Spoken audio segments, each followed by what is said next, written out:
ಬೆಂಗಳೂರು ಚಲೋ ಬೃಹತ್ ಪ್ರತಿಭಟನಾ ಕಾರ್ಯಕ್ರಮದ ದಿವ್ಯ ಸಾನ್ನಿಧ್ಯವನ್ನು ವಹಿಸಿದಂತ ಪರಮ ಪೂಜ್ಯರನ್ನು ಒಳಗೊಂಡಂತೆ ಮತ್ತು ಇನ್ನೋರ್ವ ಪರಮ ಪೂಜ್ಯರು ಮತ್ತು ಈ ವೇದಿಕೆ ಮೇಲೆ ಆಸೀನರುವಂತಹ ಎಲ್ಲ ಪರಮ ಪೂಜ್ಯರ ಪಾದಗಳಿಗೆ ನಮಸ್ಕರಿಸಿ, ವೇದಿಕೆ ಮೇಲೆ ಆಸೀನರುವಂತ ಎಲ್ಲ ಗಣ್ಯಮಾನ್ಯರಿಗೂ ಮತ್ತು ಈ ಕಾರ್ಯಕ್ರಮಕ್ಕೆ ಭಾಗವಹಿಸಿದಂತ ಮೂಲೆಯಿಂದ ಬಂದಿರುವಂತಹ ನಮ್ಮ ನಾಲ್ಕು ಸಮಾಜದ ಬಂಜಾರ, ಗೋವಿ, ಕೊರಚ, ಕೊರಮ ಈ ನಾಲ್ಕು ಸಮಾಜದ ಪ್ರತಿಯೊಬ್ಬರಿಗೂ ಸಹಿತ ಅನಂತ ನಮಸ್ಕಾರಗಳನ್ನು ಕೋರಿ, ನಮಗೆಲ್ಲರೂ ಗೊತ್ತಿರುವ ಹಾಗೆ ಈ ಸಮಾಜ ನಾಲ್ಕು ಸಮಾಜಕ್ಕೆ ಸುಮಾರು 13-14 ವರ್ಷದಿಂದ ನಮ್ಮನ್ನು ಏನ್ ಮಾಡ್ತಾ ಇದ್ದಾರೆ ಅಂದ್ರೆ, ಬರೇ ಈ ಒಳ ಮೀಸಲಾತಿಯ ವಿಷಯವನ್ನು ತಗೊಂಡು ಬರೇ ಬೀದಿಯಲ್ಲಿ ನಿಲ್ಲಿಸುವಂತದ್ದನ್ನ ಬಂದಿರುವಂತಹ ಸರ್ಕಾರಗಳು ಮಾಡ್ಕೊಂಡು ಬಂದಿರುವಂತದ್ದನ್ನ ನಾವೆಲ್ಲರೂ ಸಹಿತ ನೋಡ್ತಾ ಇದ್ದೀವಿ.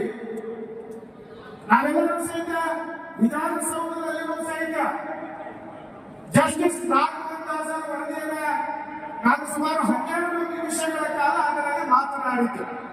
ಆ ವರದಿಯಲ್ಲಿ ಬಹುಶಃ ನೀವೆಲ್ಲರೂ ಸಹಿತ ಆ ವರದಿಯನ್ನ ನೋಡಿದ್ದೀವಿ. ಅದರಲ್ಲಿ ನಾವು ಸ್ವಲ್ಪ ಮೇಲೆಚ್ಚಿರುವಂತದ್ದು 6 ವಿಷಯಗಳನ್ನ ಬಿಟ್ಟರೆ ಇನ್ನು ಉಳಿದಿರುವಂತಹ 26 ಅಂಶದಲ್ಲಿ ನಾವು ಎಲ್ಲಿದ್ದೀವಪ್ಪ ಅಂದ್ರೆ ತಳಮಟ್ಟದಲ್ಲಿ ಇದ್ದೀವಿ. ಆ ತಳಮಟ್ಟದಲ್ಲಿರುವಂತದ್ದನ್ನ ಮತ್ತೆ ತಳಮಟ್ಟಕ್ಕೆ ಕಳಿಸಿರುವಂತದ್ದನ್ನ ನಾವೆಲ್ಲರೂ ಸಹಿತ ನೋಡಿರುವಂತದ್ದು.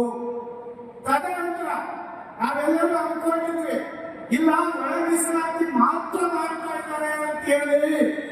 ಆದ್ರೆ ನಮ್ಮ ಸಮಾಜಕ್ಕೆ ಏನ್ ಮಾಡಿದ್ರು ಅಂದ್ರೆ, ನಮಗೂ ಮತ್ತು ಅಲೆಮಾರಿ ಸಮಾಜಗಳನ್ನ ಸೇರಿಸಿ ಒಳ ಮೀಸಲಾತಿಯಲ್ಲಿ ಮತ್ತೊಂದು ಒಳ ಮೀಸಲಾತಿಯನ್ನ ಮಾಡಿ ಮತ್ತೊಂದು ಬಾರಿ ಬೀದಿಗೆ ನಿಲ್ಲಿಸುವಂತ ಕೆಲಸವನ್ನ ಸರ್ಕಾರ ಮಾಡಿರುವಂತದ್ದು ಖಂಡನೀಯ. ಹಿಂದೆ ಸರ್ಕಾರ ಇರುವಂತ ಸಮಯದಲ್ಲಿ ಈಗಾಗಲೇ ಹೇಳಿದ್ರು, ಅರವಿಂದ್ ಲಿಂಬಾವಳಿ ಸಾಹೇಬ್ ಹೇಳಿದ್ರು, ಯಾವ ಸರ್ಕಾರಗಳು ಒಳ ಮೀಸಲಾತಿ ವಿಷಯದಲ್ಲಿ ಕೈ ಹಾಕಿದಾರೋ ಅವರೆಲ್ಲರೂ ಸಹಿತ ಮುಕ್ಕರಿಸಿ ಬಿದ್ದಿರುವಂತದ್ದನ್ನು ಸಹಿತ ನೋಡಿದ್ದೀವಿ. ಹಿಂದೆ ಸೋತಿರುವಂತ ಅತ್ಯಂತ ಪ್ರಭಾವಿ ಸಚಿವರು ಬಾರಿಗಳಲ್ಲಿ ನಾವೆಲ್ಲ ಕೇಳಿದ್ದೀವಿ. ಒಳ ಮೀಸಲಾತಿ ಜಾರಿಗೆ ಮಾಡಿದರೆ ನಾವು ಸೋತಿದ್ದೀವಿ ಅನ್ನೋದನ್ನ ಕಂಠಘೋಷವಾಗಿ ಬೇರೆ ಸಮಾಜದ ಶಾಸಕರು ಹೇಳಿದ್ದನ್ನ ನಾವು ನೋಡಿದ್ದೀವಿ. ಈಗ ಮುಂದೆ ಬರುವಂತಹ ದಿನದಲ್ಲಿ ನೀವು ಇದನ್ನು ಮಾಡಿದ್ರೆ ಏನಾಗುತ್ತೆ ಅನ್ನೋದನ್ನ ಊಹೆ ಮಾಡ್ಕೋಬೇಕಾಗುತ್ತೆ. ಯಾಕಂದ್ರೆ ಇವತ್ತು ನೀವು ಹೇಳಿದ್ರು SMPTSD ಹಣವನ್ನ ಹೇಗೆ ದುರುಪಯೋಗ ಮಾಡ್ಕೋತಾ ಇದ್ದಾರೆ ಅಂತ ಹೇಳಿ ಅರವಿಂದ್ ಲಿಂಬಾವಳಿ ಸಾಹೇಬ್ ಬಹಳ ಚೆನ್ನಾಗಿ ಹೇಳಿದ್ರು. ಸರ್ಕಾರ ಸಮರ್ಥನೆ ಮಾಡಿಕೊಂಡಿದೆ ಅಂದ್ರೆ ನೀವು SC ST ಜನ, ನೀವು ಉಚಿತವಾಗಿ ಅದರಲ್ಲಿ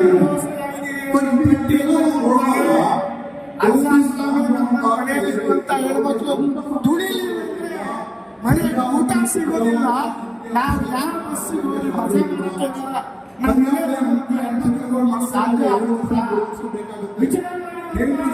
ನಾವು ಕೊಟ್ಟಿರುವಂತಹ ನಾವು ಸೇರಿದ್ದೀವಿ, ಬಹಳಷ್ಟು ಇಂಥ ಕಾರ್ಯಕ್ರಮಗಳನ್ನು ಮಾಡಿದ್ದೀವಿ. ಆದರೆ ಇವತ್ತು ಸರ್ಕಾರಕ್ಕೆ ಬಿಸಿ ಮುಟ್ಟಿರುವಂತಹ ಕಾರ್ಯಕ್ರಮವನ್ನು ನಾವು ಮಾಡ್ತಾ ಇದ್ದೀವಿ. ಈ ಒಂದು ಸಮಾವೇಶ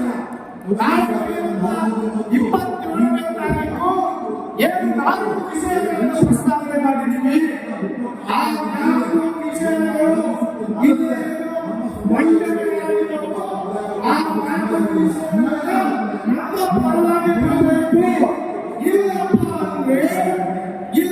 ಅಂದ್ರೆ 27 ನಂತರ ಪ್ರತಿ ಜಿಲ್ಲೆಗಳು ಇಡೀ ಜಿಲ್ಲೆ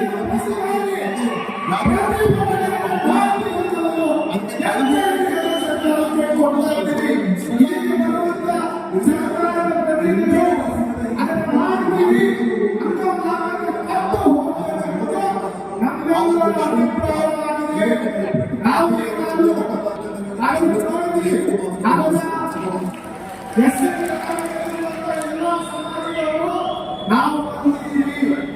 ನಾವು